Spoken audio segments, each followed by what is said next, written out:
ঐতিহ্যবাহী মোহামেডান ক্লাবের ফুটবল কমিটির চেয়ারম্যান ইঞ্জিনিয়ার গোলাম মোহাম্মদ আলমগীর সেদিন স্টেজে দাঁড়িয়ে বলে দিলেন অপ্রিয় সত্য কথাটা। সাদা কালোদের ক্লাবে ডিরেক্টর পদ চাইলে আসতে হবে টাকা নিয়ে, দিতে হবে অন্তত ২৫ লাখ। সমৃদ্ধ ইতিহাস যে ক্লাবের, তারা অর্থ সংকটে চোখে সর্ষে ফুল দেখবে, সে তো আর মেনে নেওয়া যায় না।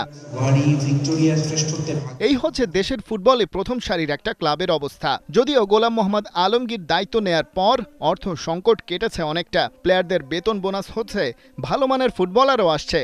আর তার সুফল হিসেবে ২২ বছর পর মোহামেডান তাদের ঘরে তুলেছে পেশাদার লীগ শিরোপা। কিন্তু হামজা চৌধুরী আসার পর দেশের ফুটবলে যে নতুন হাওয়া বইছে, তার ছোঁয়া কতটা লেগেছে দেশের ক্লাব পাড়ায়? ফুটবলের জোয়ার ফিরে আসছে এবং আপনারা এরা ফেডারেশনের খবর নিয়ে দেখবেন যে যেই সময় অনলাইনে টিকিট বিক্রি শুরু হয়েছে, সাথে সাথে একদিনে কিন্তু প্রায় ১ লক্ষ আবেদন পড়েছে। এতে বোঝা যাচ্ছে যে মানুষ আবার মাঠে গিয়ে খেলা দেখতে চায়। মানে আমাদের সময়ে ৮০ এবং ৯০ দশকে যেরকম একটা উত্তেজনা ছিল খেলায়, মানুষ মাঠে গিয়ে খেলা দেখতো, তো সেই সিচুয়েশনটা মনে হয় আস্তে আস্তে ফিরে আসবে বলে মনে করি। ফরেন প্লেয়ার তো খেলতেছে, তা আমাদের হয় নট, মানে যারা বাংলাদেশি যারা বিদেশি তারা কেন খেলতে পারবে না? সেটা না খেলার কোনো কারণ নাই এক। কিন্তু দ্বিতীয় হচ্ছে যে অ্যাফোর্ডের বিষয় রয়েছে, যেটা যে তাদের, যেমন আপনি হামজার কথা যদি ধরেন, ক্যান এনি ক্লাব অ্যাফোর্ড করতে পারবে হামজাকে আমাদের বাংলাদেশে? এটা কিন্তু একটা কোশ্চেন এসে যায়। বাংলাদেশের ফুটবল ইতিহাসের পরিচিত মুখ এবং বর্ষিয়ান সংগঠকরা বলছেন, দেশটার জাতীয় দল ভাগ্যের জোরে পেয়েছে হামজার লেভেলের একজন ফুটবলার। ক্লাব ফুটবলের ক্ষেত্রে আদৌ সেটা সম্ভব নয়।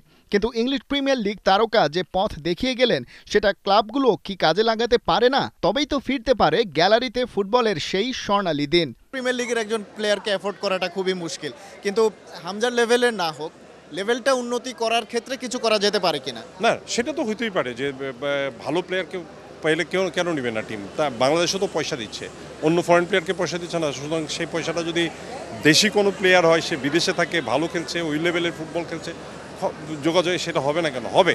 এটা একবার চালু হলে ন্যাশনাল টিমে আপনার কিছু ভালো প্লেয়ার অ্যাড হলে আপনি অটোমেটিক্যালি এটা ইউজ টু হতে থাকবে। চেষ্টা হচ্ছে ভিন্ন দিক থেকে। বাফুফের বর্তমান সভাপতি তাবিত আওয়াল কথা দিয়েছেন, ক্লাবগুলোর ক্রাইসিস ম্যানেজমেন্টের দায়িত্ব কিছুটা হলেও নিতে চায় ফুটবল ফেডারেশন। আর সে কারণেই তার কার্যনির্বাহী কমিটি যাবে ক্লাবগুলোর কাছে। আর্থিক কিংবা কারিগরি বিভিন্ন সংকট নিয়ে হবে আলোচনা এবং চেষ্টা করা হবে সেসবের সমাধান করতে। তাতে আসলেই ক্লাব ফুটবলের সুদিন ফিরবে কিনা, আর ফিরলেও কতটা সময় লাগবে, সেটা তো সময়ই বলে দেবে।